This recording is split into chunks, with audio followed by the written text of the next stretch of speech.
Bonjour le Québec, bienvenue à la chaîne de Max Duclos. Ceux qui écoutent cette chaîne depuis à peu près le début savent que je suis un grand fan de hockey. D'ailleurs, les deux premières vidéos que j'avais faites portaient sur le Canadien justement. Et j'ai envie d'en faire une autre aujourd'hui parce qu'on a vraiment un beau début de saison à Montréal. On est au lendemain en fait d'une super belle victoire face aux Penguins de Pittsburgh. Puis ça m'a vraiment motivé à faire cette vidéo-là parce que présentement, le Canadien aurait le nombre de points requis pour se qualifier pour les séries éliminatoires, c'est qui va à l'encontre de toutes les prédictions qui avaient été faites durant l'été. En fait, on s'attendait à ce que le Canadien soit parmi les pires équipes de la Ligue et soit dans la course pour obtenir un second premier choix consécutif. Finalement, c'est pas ça qui se passe pantoute. La saison est encore jeune, j'en conviens, mais j'ai trouvé qu'après 15 matchs, l'échantillon était suffisant pour qu'on puisse commencer à parler de qu'est-ce qui se passe à Montréal et poser la question, est-ce que les Canadiens vont être capables de faire les séries? Le début de saison, présentement, il est vraiment agréable à regarder parce que, puisque les attentes étaient somme toute assez basses, chaque victoire est un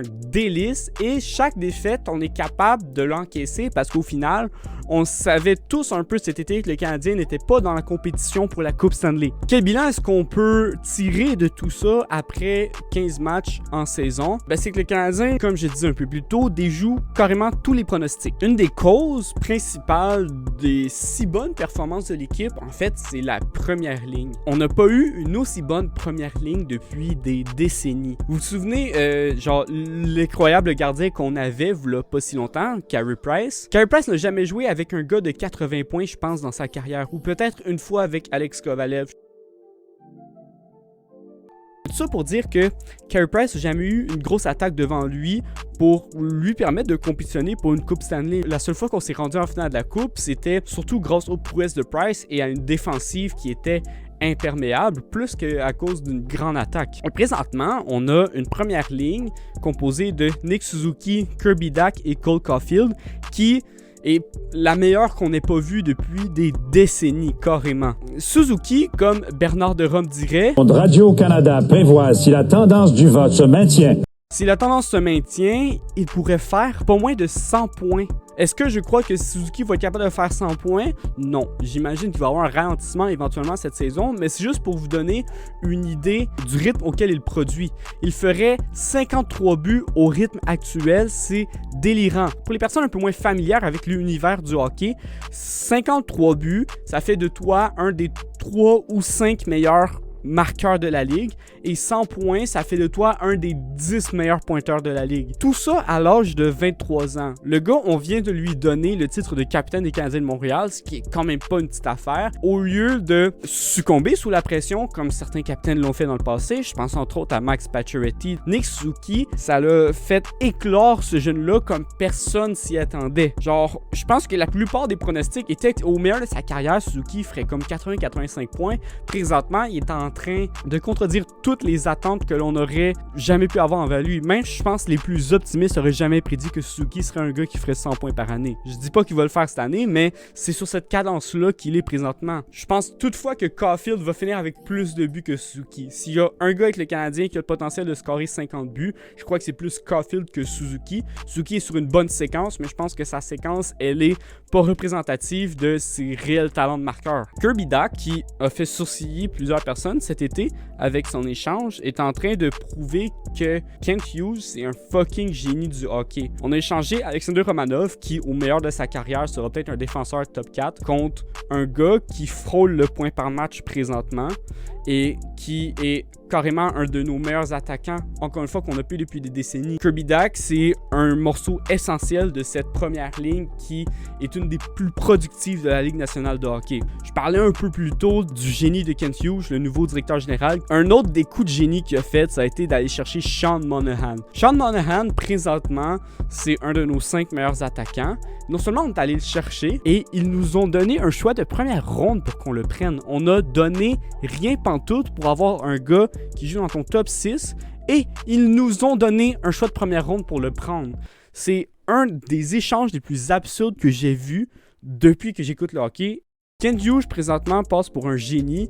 Et le troisième coup de circuit, on pourrait dire, de Kent Hughes, ça a été de repêcher Juraj Slafkovský contre toute attente, au premier rang au total du repêchage cet été. La plupart des personnes prédisaient que le Canadien repêchait Shane Wright. C'est un gars qui, depuis qu'il a comme 15 ans, on disait que ça allait être le premier choix de sa QV. Puis aujourd'hui, l'échantillon est petit, encore une fois, mais Slafkovský semble donner raison à Kent Hughes. Slafkovský a présentement 3 buts. C'est quand même des meilleures performances que ce que Shane Wright a fait à Seattle, alors que ce dernier comptabilise une seule passe. En plus de quoi, Slafkovský, c'est un gars qui a du cœur, c'est un gars qui fait bien rire les gens dans les médias, donc je pense que c'est un joueur qu'on va apprendre à apprécier avec le temps. Il y a l'embauche de Martin Saint-Louis, qui est également un des autres coups de circuit. Martin Saint-Louis, c'est un ancien joueur de hockey qui avait évolué avec Tampa Bay et les Rangers de New York. Il a d'ailleurs été retiré par Tampa Bay, il a gagné la Coupe Stanley là-bas, mais avant de devenir coach des Canadiens, le gars avait coaché, si je me trompe pas, au niveau Pee-Wee. Rien de plus. Puis le gars est passé de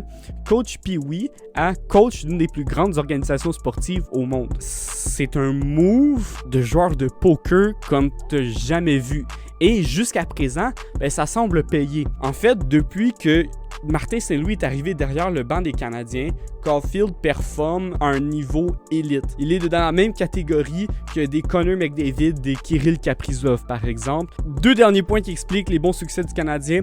Une brigade défensive qui, alors qu'au début de saison on prédisait que ce serait une des pires de la ligue, surtout avec la blessure à Matheson puis à Joel Edmondson, finalement s'est révélé être une défensive très solide, alors que on a 4 recrues sur cette brigade défensive-là. Juste pour vous donner une idée, dans une équipe, tu as 6 défenseurs. Là-dessus, il y en a 4 que c'est leur première saison à vie. Je parle de Goulet, Arber Xhekaj, Jordan Harris puis Jonathan Kovacevic. Ces 4 gars-là, à leur saison recrue, jouent comme des professionnels. Il n'y a jamais personne qui aurait pu prédire que ces gars-là joueraient comme ça. Plus particulièrement, Kaiden Goulet qui est en train de démontrer son potentiel de devenir le défenseur numéro 1 du Canadien pour comme les 10 prochaines années. Puis finalement, il y a le tandem des gardiens de but qui est très solide. Samuel Montembeault, contre toute attente, a des performances dignes d'un gardien numéro 1. Puis c'est ça qui va m'apporter un peu à la dernière partie de la vidéo, c'est les critiques. Parce que évidemment, tout n'est pas rose. Il y a des trucs avec lesquels je suis pas d'accord puis que j'aimerais qu'on apporte des corrections. Je sais que sans doute Kent Hughes puis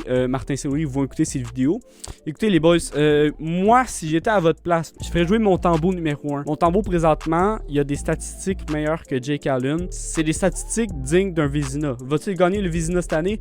Aucune chance, je n'y crois pas. Mais présentement, c'est un gardien qui joue mieux que Jake Allen. Je parlais de Kaiden Goulet un peu plus tôt. Kaiden Goulet qui semble démontrer le potentiel de devenir le meilleur défenseur des Canadiens durant les prochaines années à venir. Il va falloir que ce gars-là joue sur le powerplay. Je comprends pas qu'on ait une unité de powerplay avec 5 attaquants, une autre avec Arber Xhekaj, puis qu'on ne mette pas Goulet. Si on veut que Goulet devienne le défenseur numéro 1 du Canadien pour les 10 prochaines années, il va falloir que ce gars-là développe son talent offensif, puis je crois qu'il a ce potentiel-là. Il va falloir aussi qu'il soit capable d'être le corps arrière sur un avantage numérique qui, dans les prochaines années, va être très impressionnant avec le trio Caulfield, Suzuki, Dach. Goulet à la pointe, puis ça va se rester à complémenter peut-être avec Slafkovský. Parlant de Slafkovský, j'aimerais ça que ce gars-là joue sur la 2e ligne. Peut-être la 3e, mais idéalement la 2e. En 10 matchs, le gars comptabilise 3 buts. C'est un rythme de à peu près un peu plus qu'une vingtaine de buts par saison. En jouant même pas 10 minutes par game, tu veux que ce gars-là développe son potentiel offensif et je pense qu'il a le calibre justement pour jouer sur une 2e ligne. Puis présentement, vu que les Canadiens, c'est pas une équipe qui a des ambitions de gagner la Coupe Stanley, c'est correct s'il fait des erreurs, on va les tolérer. Mais ce gars-là a besoin de plus de temps de jeu puis il a besoin de jouer avec des joueurs offensifs et non pas des joueurs accidentels sur la défensive. Finalement, la dernière critique que j'ai, c'est que j'aimerais ça que Michael Pezzetta joue et qu'on bench Dadonov. Dadonov n'a aucun point depuis le début de la saison, c'est une de nos plus grandes déceptions à date. Puisque le Canadien présentement est dans la course pour les séries, je pense qu'un gars comme Pezzetta mérite de jouer parce que il montre une volonté puis un acharnement que tu ne vois pas chez Dadonov et qui est contagieux. Pezzetta, il va jamais scorer 25 buts. Dadonov le fera pas non plus cette année, sauf que Pezzetta, il va plaquer les autres joueurs, il va se battre, il va donner de l'énergie, il va défendre son gardien quand il faut. C'est un gars qui a du cœur, puis j'aimerais ça qu'il joue sur une 4e ligne. Je comprends pas que ce gars-là ait seulement joué 2 games cette saison. C'est le seul goon, entre parenthèses, qu'on ait, puis je pense qu'on a besoin d'un gars comme ça dans notre line-up. Dadonov, présentement, il sert à rien. Alors, La question que j'avais posée au début, que je vais répondre pour conclure cette vidéo, c'est les Canadiens feront-ils les séries cette année? Eh bien, contre toute attente, je pense que personne le dit. Moi, je fais mon pronostic après 15 games, un 13 novembre. Les Canadiens vont faire les séries cette année. Ils vont réussir à se qualifier contre toute attente avec le dernier emplacement disponible des séries dans l'Est. Vous pouvez me manquer de respect autant que vous voulez dans les commentaires, j'en ai rien à foutre. Je vais brag en avril qu'un Canadien va jouer probablement contre les Devils du New Jersey ou une autre très bonne équipe. Les Canadiens vont faire les séries cette année. C'est ça. C'est une belle équipe. Elle joue en confiance puis elle est beaucoup plus talentueuse que ce que tout le monde croit. Si vous avez des idées de vidéos, des enjeux politiques, d'actualité que vous voulez que je décortique, écrivez-moi soit dans les commentaires, soit sur mon Instagram, soit sur ma page Facebook. Ça va me faire un plaisir de faire cette vidéo pour vous décortiquer l'actualité. N'oubliez pas de vous abonner, interagissez avec la vidéo, donc un like, un commentaire, c'est grandement apprécié. Sur ce, je souhaite une bonne fin de session à tous.